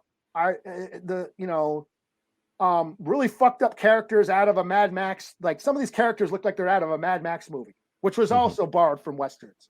You know, Mad Max was like the lone gunslinger saving the town, you know. So yeah, the English cool ass Western. Check it out on Amazon. I really dug it. I was going to write a review, but somebody beat me to it for the website that I'm writing for. But yeah, I could go on and on about this show. But, yeah. All right. So yeah, number 4 I'm going to do is, what is this? I don't know what this is. Oh, Atlanta. Okay, yeah. Definitely gonna put Atlanta on there. Season 4 may have been my favorite season of the entire show. And it may have elevated to at least maybe being somewhere in my top 10 shows of all time. Like it's up there because last 4 just had some excellent, awesome episodes, just back to back to back. There were a few episodes that were kind of like lull, like they were just doing shit. But that last episode, like really, really brought it up together. Like I said, I've talked about it before. When it went to the sushi restaurant that was owned by a black person, they didn't want to eat there. Then the black person basically chastised them for, oh, you don't want to eat here because a black person's cooking you the food. But you'll eat this food if somebody else is doing it, but you don't trust your own people. And it kind of summed up what Donna Clover was doing with this show. Like people call this show Black surrealism. Like we watch surrealistic shows all the time. But when it comes from a black person, we want to have pushback from it. So yeah, that's what he was going with that. And I appreciate that for that. No, so, yeah. I agree. I mean, I see that like, you know, like non-minority feel like again, like the guy who did The Northman and The Lighthouse, he can make these weird avant-garde movies about, you know, but you know, when a native director does it, it's weird. That's weird. Right. Because you put them in a box, you expect them to make this type of thing. It's not exotic enough or whatever, you know, it's got, like minority or black movies or native films or whatever have to be a certain way. But, you know, white folks can make all these weird fucking experimental art there's no box. You can just be out there, you know. Yeah. And so that's the thing. So I appreciate it for that. And plus, it was just weird how the the TV show ended up, because at the end of the day, they escape the black sushi restaurant and go to Popeyes. So yeah. So yeah, which was also symbolism, but yeah. All right. So what you got? Peacemaker. Oh, okay. Fucking great, man. It was great. The theme song is stuck in your head. The fucking action was over the top, coolest, goriest, brutal action. Some of the crudest humor, you know. It was hilarious. The show was hilarious. He's an asshole. He's a racist Nazi murderer who we somehow give a fuck about. Right. Because it made his dad even worse than him. Like at least he got his dad. So yeah. And it's woke as fuck. You know, he's a racist Nazi fucking murderer who becomes friends with a lesbian black woman at the end. Oh man. And I cared about everybody on the show by the time this show ended. Peacemaker, Vigilante, Die Job, everybody like it. That's our story was sad. Like it made me like at the end when he was running around, I was like, man, please don't kill Die Job. Don't kill him. Yeah, like the coolest like my favorite superhero show of the year. I mean, I was gonna put The Boys almost got it on here, but no, I like Boys was awesome too this year, but yeah, I got to give it to Peacemaker. You know, yeah, it was there. So number 3 for me is The Boys. Oh, there you go. There you go. It was gonna make it on here anyway. The Boys was just awesome. The way the first frame of the first episode opened up had everybody like, what the fuck? I'm not gonna spoil it for you. I'm not gonna talk about it. I want you to just be shocked, just as I was when I watched that. You know, but it's a storyline going through it. Jensen Ackles showed up as basically asshole Captain America. He was awesome. Like, why hasn't he played like a superhero before? I mean, he should have been that. Hero Gasm, man. Mother's Milk just caught the end of it. Just so many awesome things. And I like how they did what's the guy's story, the black guy, what's his name? A-Train, his A-Train. storyline. Yeah, his storyline was kind of fucked up because he was trying to go back to my roots, but it kind of showed how corporate America was basically profiting off this shit. Yeah. And the show is just telling you this shit right up front, like damn. And like Yeah. all the disclaimers, Vought does not believe in racism. Like they're constantly doing the disclaimers and shit so they cover their asses. And yeah, I mean, Homelander was like the most scariest in this fucking season. Right. And I thought he couldn't top it the other way. He really went there in this. I y'all gotta kill him after a while, man. He just didn't give a shit. I'm like, oh fuck. But that's the whole point of it, because when the more asshole he became, the more followers he got. Yeah. And that's commentary right there. I'm like, oh damn. So that's why Top Gun got a we got in trouble for that. When I said what the boys said, everyone said I was racist. Oh, you can't say it, Eli. You're in a box. The boys can. Right. I should have signed in as Homelander or something. Right. All right. So you got number 2? Yeah. 2? Yeah. What do I got? Number 2. Oh, Andor. Andor, okay. An adult Star Wars show. Who would have thought? Who would have thought that Disney would allow this to happen? Star Wars for adults. There's no lightsabers. Darth Vader doesn't show up. The Emperor doesn't. Baby Yoda don't show up. No baby Boba Fett or some shit. No, it's just a straight up examination on fascism and the birth of rebellion. And all the ill shit the rebels had. The rebels ain't as clean as you think. The rebels had to do a lot of dirt to get to, so Luke and Leia and Han could get those medals. Right. Where the old movies paint them as good guys, they're like, nah, maybe, Yeah. It did go a little bit long, but it's still just very well acted. Some of the coolest dialogue, thematically and cinematically. The use of the lights, the light and the dark. It was a theme going on. There's the episode, The Heist, where they're on the planet with the eye. They call it the eye. It's just a celestial event where the rings of a planet hit the moon's atmosphere, and it causes this big, giant meteor shower event where the sky just lights up. That's the heist when they escape the Imperials by going through that celestial event, and it's the spark that influences, that inspires the rest of the galaxy. Wait, somebody ripped off the Empire. Holy shit! Somebody's standing up to the Empire, and it like the light. You're talking about the light of the rebellion, the spark of the rebellion. That's what that eye represented. Andy Serkis, when they're in the prison, and Andor's trying to get him to let's escape, let's plan the escape, and Andy Serkis's character don't even want to listen to him. He's like, hey man, how many guards are on duty? How many guards? And he turns off the light in his cell. Like, nope, I don't even want to. I'm gonna stay in the dark. I'm gonna stay asleep. There's a scene in the Galactic Senate where Mon Mothma, who stole the show for me, Mon Mothma's character arc was awesome. How she had to play the chessboard and wheel and deal and plot and scheme under the watchful eye of the Empire was awesome. There's a scene where she's in the Galactic Senate, where the floaty things, and she's proposing a bill. And you see all the pods, their lights are going off. Their lights are turning off. It's all darkening. Like, nope, we don't want to know. We're going to stay in the dark, So there's all these themes of the light and the dark and how the light inspires. Light, sparks the rebellion. And like I said, it gets dark. It gets super dark. It's what I wish the Boba Fett show was, Mm-hmm. I totally think that Disney was like, let Tony Gilroy say, hey, yeah, all right, go do whatever the fuck you want. You're not using the volume? Okay, cool. Go make your show. We're using the volume for Baby Yoda and Mando. You stay in England and do whatever the fuck you want. Because they almost dropped the F-bomb.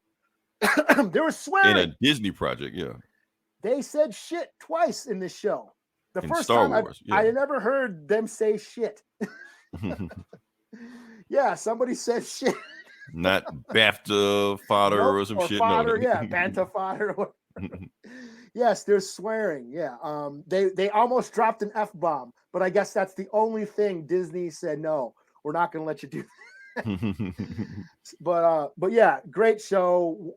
One of the coolest Star Wars things I've seen in a while. It does get a little long. There are some episodes that are filler, but some of the characters, some of the, like, what's his name, Cyril, that fucking stalker, fucking Imperial guy, the female Imperial agent. Holy shit! Like, these are some of the scariest Star Wars villains I've seen in a while. Like, they don't need the Sith. Like, the Sith ain't shit on these assholes. The Emperor is only mentioned in the background, and again, he's to be feared. Like, you can tell that everybody's scared of the Emperor. Right, but he never seen, just talked about. Never see him, and everyone's saying, "Oh, Luthien, the Skarsgård, his character, like, is he a Jedi?" And I'm like, no, don't make him a Jedi. Don't ruin the cool shit, and just have him be this ruthless fucking asshole who will do anything for the rebellion and sacrifice. Oh, the scene with Saw Gerrera. Saw Gerrera's in this, and he's talking about how they're going to sacrifice an army to maintain the cover and maintain the secrecy of the rebellion. And he's like, it's a necessary sacrifice. And Saw Gerrera's like, I just call it war. I'm like, oh. Like, oh. So yeah, the rebels did some dirt, man. So yeah, Andor was awesome. So yeah, my number two. All right. So my number two already was one on the list, Peacemaker. Yeah. Not really sure what else we could say about it. It was awesome. Like I said, John Cena sold me as a comedic actor, which I've never sold on before. Yeah, I'm pretty sure this is the show that got James Gunn the job. Well, Suicide Squad and this, but both of those together got him the job of running DC. So yeah. So all right. We go. So what's your number one? Never say we talk about Peacemaker. We talked about it. So yeah. My number one is Rutherford Falls, season 2. Okay. Which has now been canceled, sadly. The show about a native reservation and the casino, and this woman who works, trying to preserve the history of her tribe, and her friendship with, the town. What is he, like the mascot or whatever? He's like the relative of the guy who founded the town. Yeah. And their friendship and how they deal with the politics of the town, the reservation politics and all that stuff. It's a comedy. It's a sitcom. It's like the first native sitcom I ever, which we talked about that. We want to see that one day. Yeah. Yeah. Sadly it got canceled. I don't think America's ready for native humor like that. But I loved it. This is a show. It's like my community now. I have it on in the background as well a lot too. I'll just throw this on. Season 2 deals with the aftermath of Nathan finding out he's not really a Rutherford. What's her name? Regan, the main character. She's trying to get her museum built, and she finds a new love interest. Little Bobby Yang, the assistant, is running for mayor against this like Republican right-wing native woman. So she's like a native. She's like a native Trump, Okay, I don't know how that works, but okay. Yeah, and they're trying to like get Bobby Yang, the transgender teen, to run against her for mayor, and Terry, the casino guy, is like pushing him because he doesn't like that woman. He wants control over the town and shit. Right. So there's all this political shit going on.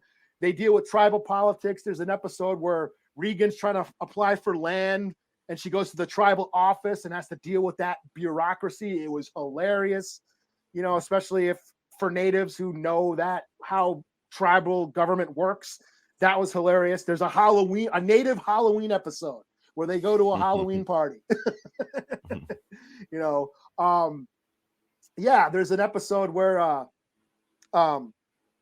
they're doing they make fun of what's that show? Fuck. That Western show on it's like huge Yellowstone. They make fun of Yellowstone. How do they make fun of Yellowstone? There's a fictional show called Adirondack, which is basically like a version of Yellowstone. And Terry and Reagan become tribal consultants, cultural consultants on that show, and they got to go to the set and and you know they go to that TV show set, and it's great. Yeah. I love the show. I'm bummed that it got canceled. I like it slightly better than Reservation Dogs, which I think can Reservation Dogs is good, but I get bummed out watching that sometimes. And I know that's the point. I know it's very emotional and it deals with this tragedy and stuff. But man, I just want to have fun, man. Right, watch a sitcom, right? I want to, and you know, Rutherford Falls celebrates native joy the way no other show or movie really ever has. So that's why I love it. You know, as a native person, I want to smile. Damn it. I don't need to be reminded of how shitty the world is. Right. Yeah. All right. So my number one show of 2022, Winning Time. Easily. What the fuck is this? Winning Time? I never even heard of this. We talked about it. Well, we never talked about it. You and I never talked about it. Gomer and I talked about it all the time. But yeah. Okay. So it's about the 1980s season of the LA Lakers. Never? Okay. Never heard of that. Okay. Never saw it. Anyway, so what they did, everybody on the show, they reenacted, but everybody's acting like Magic Johnson is an actor. Jerry Buss, you know, is played by John C. Reilly. Yeah, you can see him right there playing it. So he's right there. He's the owner of it back then. It's their championship season. And it's basically just awesome. It basically, like, if you know the history of that season, then you kind of know it, but it like goes into detail about it. How basically Magic Johnson was a sex fiend. You know, he was an nympho, just screwing everything. Jerry Buss, also an nympho, because he was like a billionaire, you could do whatever he wanted. People had control issues on there. So you like these people, you seen them in different light. Pat Riley was like anger issues, choking people and shit. You're like, wait, what the hell is going on here? So it's like giving you a different light on, like, people were getting pissed, like because the people they're still alive, you know, they're making the show about. You know, it's like, you can't make this show about me like that. Well, I mean, you kind of acting like that right now, the way you're reacting. So yeah, so I thought it was awesome, well acted. The scenes that, you know, that I remember, they reenacted to a point, to a T. Like, if you see it, you're like, damn, is this, like, how much detail did he do in this? So yeah, easily the best show of 2022 to me, in my opinion. So yeah. Cool. So what is this on? Is it on like Hulu? HBO. Oh yeah, because I never even heard of it. No. I thought we talked about it, but oh well. Yeah. I don't. Yeah. Well, I suck at basketball. I so not a basketball. Well, I can't play it. I don't watch it. Well, it was Magic Johnson's first season. It was legendary. If you know basketball, you know this because it's been documented. Blah blah blah. Like, he was a rookie that won. Whatever. Okay. Anyway, next part, comics. Let's talk comics.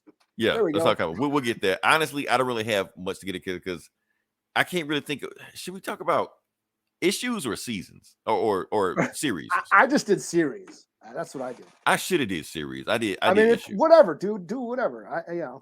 I do whatever. I'll let you go first. What you get? Number 5, I got that World's Finest, the Superman Batman, that first arc, anyways. The first arc.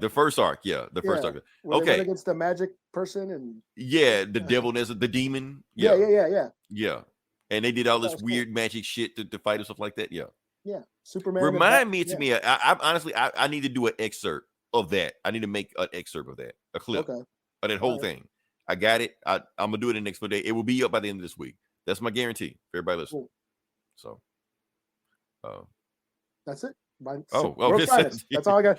Superman, Batman. Superman, Batman. What you expect? Okay, so what do I got next? I don't even know what am I about to click. That really? Is that X-Men? Is that the old X-Men or Immortal? The old Avengers. Okay, being very specific. Avengers 1 million BC. That one issue that came out. Okay. The reason I'm putting it on there because so much crazy shit happened in that one book that Jason Aaron just like stuck his dick in the continuity and like, I'm gonna just rearrange anything the way I want to Bashinga is no longer the Black Panther, the first Black Panther. Some random dude we've never heard of, is it? Phoenix is Thor's mother for some reason. Yeah. Annihilus married the Brood Queen, and they tried to take over the Earth a million years ago. And the Black Panther that we don't know killed the Brood Queen. That's why Annihilus hates Earth. Why? I don't know.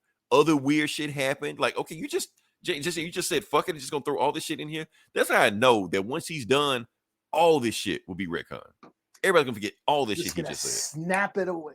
Just snap it away. It never happened. Yeah. You're not even gonna just explain it. It just never happened. So yeah. For the balls of him to do that shit, that's why I put it in top 5. So yeah. What's number 4? I said Hulk versus Thor. I wanted to put this in here so bad. I I didn't know what else to put. Yeah. Now my thing is it started for me. It started there. It started there. But it went downhill quick. It was did it stick the landing? Oh, Thor's never been never was always holding back in the end, and he whatever. Kind of like, that's a cop out. It's a fucking just a big stupid dumb fight. It knew it was a big stupid dumb fight. It even had commentary, the watcher just telling the audience, yeah, this is a big stupid dumb fight, because that's all you comic fans all really give a shit about. He was eating popcorn while he was sitting the whole time looking in the camera. Yeah, I thought that was a cool commentary. It's like, all this bullshit. You just want to see punchy punch shit. That's all. That's all you give a fuck about. So here's the 2 strongest motherfuckers ever fighting. And it's just a dumb summer blockbuster, and it was fun. Yeah, was it a little anticlimactic and kind of in the end? Sure. But it did start strong. It started strong. I give you that. But yeah, like where they just punch each other and explode planets and shit, and it's, So yeah. I don't have a number 5. Anyway, did I say this one already? I think I said this one already. Oh, what is that? The Batman v Superman, but issue number 4, I think. The one where they fusion dance and turn into Superman, Batman combined with Is this World's Finest? Yeah. Oh, okay. Yeah, this was in there. And they fight like everybody, but they only got like 30 minutes to beat everybody. And they beat the fuck out of everybody. Yeah, that's right. Yeah. Awesome issue. So yeah. Cool. Right. What do I got? I will do where the fuck did it go? I will do Ghost Rider. That okay. was it. Which run? How many runs were there? There was the new one, the Benjamin Percy run, just the one where he's been possessed. He was possessed by that exhaust demon, and that FBI, okay. The goth FBI chick is after him and shit, and like searching for him. And it's basically a monster of the week. Every month is like a new weird monster he's fighting. The issue where Wolverine like pulls the demon out of him and shit. Cool. Yeah, it's just that was an awesome issue. Yeah, you told me about that one. It's just a fun horror book with Marvel doing horror with Ghost Rider. It's just fucking cool shit. So yeah, I've been digging it. I feel like I'm cheating. I only got 4. Before I get to that, I know which one that one is. I'm not gonna pick that one. Third one, I'm gonna cheat. I know I was doing issues. I'm gonna do a series. Third favorite series, Robin. Not the Tim Drake bullshit. The Damian Wayne one. Where he's on the island or whatever? Where he's on the island doing the Lazarus thing like that. I read the whole thing. Thing is awesome. It's basically what you expect a Shonen Jump manga. That's what it is. Where he like a whole bunch of other anime kids, not anime kids, but just a whole bunch of kids on that shit like that. One of the kids, spoiler alert, turned out to be one of his brothers. Turned out to be his brother. Okay. By Deathstroke and Talia. I do remember. Yeah, I do recall something about that. Yeah, some weird shit like that. So. And I think you read that book or whatever like was that. That Deathstroke War, was that this year or last year? I think that was this year. Yeah. Because that was part of this book. Yeah. Yeah, maybe I should have put that on there because that was a fun event. Only reason I didn't put it because I didn't read the whole thing. I didn't read the whole thing on it. That's all. No, I read all the tie-ins and everything. I thought that was last year though. It was this year because I I'll put that instead of Hulk versus Thor. I don't. Whatever. Okay, we'll put that on. Honorable mention. The Deathstroke War or whatever the fuck. That's all I'm saying. If you want a fun book to read, get in, get out, simple, read the Robin book because that Robin book, it turns out, is actually going to be like a thing going on next year because that whole Devil Nezza thing started in the Robin book. And then it roared the World's Finest, then went to this new shit. Now it's going to go to the Crisis of next year. So yeah. But it was just a fun book because it was just Robin being like Naruto or Goku or some shit like that. He was just doing that shit, Believe it. He pretty much was. I was like hearing anime music and saying. He even had a rival because every anime first has a rival. Green Arrow's kid, but like that. There was like his Vegeta, his rival and shit like that. You know. So yeah. So what you got next? Nightwing. Tom. Oh yeah. Okay. Not Tom King. Tom Taylor. Not Tom King. Tom Taylor's Night King. Or, just fuck that all the way up. No, Tom Taylor's Nightwing. Say that 5 times fast. Yeah.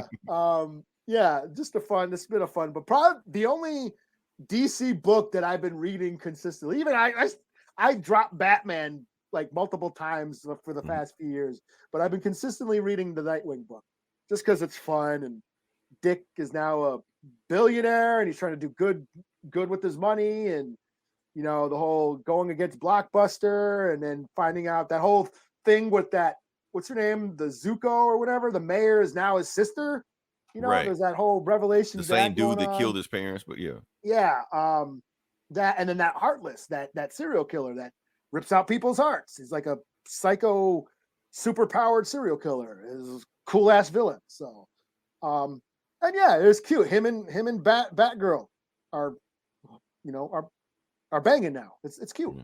And I will say this: that probably had the best covers of any comic. The art is awesome, and talking about show and jump and the anime style, those multiple, the multiple Nightwing in the same panel kicking ass. I think they showed that. Yeah, I think they showed that somebody drew a mural. Yeah, there's like multiple covers where it's like Tim, the action going down. It's cool. Cool ass shit. Yeah. So yeah, good point. Good choice. Good choice. Okay, my number 5. I'm not cheating, even though I feel like I'm cheating, but The Last Ronin, number 5. Is that yes? The last issue came out this year. Okay, we've been reviewing that book for the last 3 years. Okay, that's how long it took to come out. It is awesome. Yeah. So since it did finish in 2022, it was like January 2022, but it's still finished. It still counts. Still counts. So yeah. So yeah, I bought the hardcover. I thought it was so cool. I got to own this. Yeah, if there's one book we recommend, The Last Ronin, go read it. Ninja Turtle fan, especially if you're Ninja Turtle fan, go read it. It's awesome. I gotta say, yeah. I mean, I ended up buying the Ninja Turtle game. I've been the Shredder's Revenge, and it's See, kind Eli, of a turtle year about, for me. Yeah, I was thinking about doing like a clip, like a review clip of that. But the thing is, it took so long for it to come out. Our review style and the show changed in between. we were still like only audio only. Right. I had like a Jerry curl,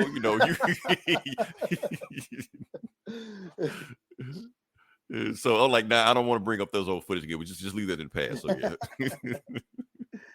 All right. So who's next? Is me or? Oh, my number 1, and you probably already know, Do a Powerbomb. Do a Powerbomb, yeah. Yeah, Daniel Warren Johnson. Like I said, I love him. I love this guy. I love his art. I love his writing. Pretty much everything he does, I will read, and it's pretty much always awesome. Like the Beta Ray Bill book last year was dope. The year before, the Wonder Woman Dead Earth book was dope. People are just now finding out about that book. Yeah, because you talk about for anybody, and now it's like catching on. So yeah, Murder Falcon was awesome. Extremity, like his shit is just dope. I love his art style, very gritty, very raw, very visceral action. But his books are full of emotional drama and just make you sad. Like, yeah, I choked up. I choke up while reading his books, and I choked up while reading Do a Powerbomb. It's his ode to pro wrestling. He's a huge pro wrestling fan, and this is what it is. This is his tribute to pro wrestling. The art is awesome. The action is awesome. Seeing the refs, these panels of the wrestling, moves is great. His done in his art style. Great book. I mean, if I got to pick, series, this and Last Ronin, as far as like collected miniseries or whatever, out of the past couple years, yeah. So Do a Powerbomb. Dope shit. Okay, so my number 9. I know I've been hopping around between series and issues and like that. I'm just doing issue. Number 1 favorite issue of last year, and I'm pretty sure you know this. Batman 130. I have not stopped talking about Batman. Is that the one where he goes 133. to space? That's the one when he goes to space because so much awesome shit happens in that book. It's so fucking insane. I was just like, this is the most insane shit I've read all year. Because it's not just him going to space, him landing, going back into space, Superman fighting Failsafe, getting his ass kicked, and then what that shit he said about Tim, where he finally admits that Tim is the best Robin. But like what he means by best Robin, like best compliment to him. Like Dick always freestyles. Jason never listens to what I have to say. I'm not even going to mention Damian, but Tim, you know, he actually we click like as a team dynamic duo. He's the best fit for me. I'm like that's pretty good shit right there, you know. And Failsafe is just a awesome villain, Terminator, Batman, that superpowers prep time. I was like, this is awesome. Like you crammed all this in just one book. It's a Sentinel Batman. It's like basically Sentinel Ultron Batman, Sentinel Batman, whatever you want to call it. But yeah, I was like, yes. So, oh man. So that's all I got. So those are what we recommend. Some of these, yes, I know it's batshit crazy. You're like, okay, these folks are insane. Some of these we really, really do recommend. If you are not familiar with it, pick it up and go listen to it. The ones that we stress to go pick up, go pick them up. Go look at them. Go watch them. RRR. Watch that shit now tonight. It's cool. It's a dope movie. If you've never seen it. So yeah. Yeah. Anything else we got or? No, I think we went epic. So yeah, this is another. We're making up for missing last week. So. Look, if every movie is going to be 3 hours long, our podcast is going to be 2 hours long from now on. Epic, just two people. You know, we're not like this Geeks and Cowboy. They got 4 guys. No, we can do the same amount of work, twice as much work with just 2 guys. Like I said, I think we're gonna end out on a Gangsta Boo song. Yeah, it takes me back. Shout out to her. Shout out to 36 Mafia, all that. Good journey. And we're gonna have some more shows. 23. We don't know what's gonna happen. We will see how it goes. We will be water. Yeah. Well, I'll be water. You'll be fire. One of those. Yeah, we'll have cool books. Yeah, we didn't do new comics this week because it wasn't that good of a week. So yeah. Oh, that Black Panther book getting canceled. Oh, really? John really liked Ridley's one. Really, I think the next issue after this is the last one. So, fuck it, whatever. There's no really point to even review it now. So. Until then, this is Leroy. This is Eli. We'll talk to you guys next week. Same bullet time, same bullet channel. And also, before we leave out, give us your top 10 or best or favorite or whatever. Top something. Cool. Anyway, yeah. We're out.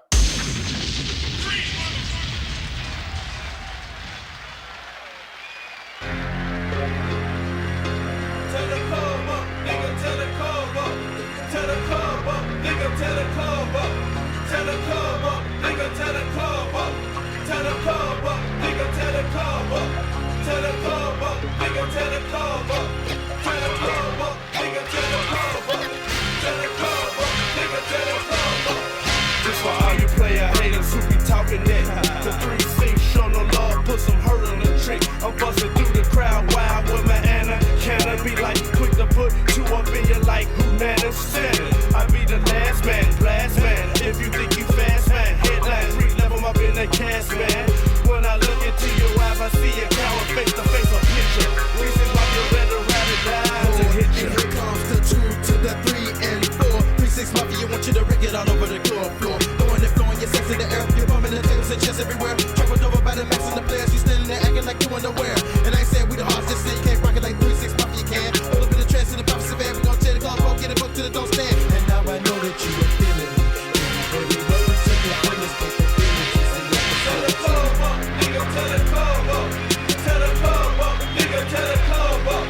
Tell the club up, nigga, tell the club up. Tell the club up, nigga, tell the club up. Tell the club up, nigga, tell the club up. Tell the club up, nigga, tell the club up. Tell the club up, nigga, tell the club up. Tell the club up, nigga, tell the club up. We turn the club up, get 'em up. Haters try to call her up. They better call security, bring them straight jackets and handcuffs. Ain't taking it. The clutches, I be breaking it and whooping off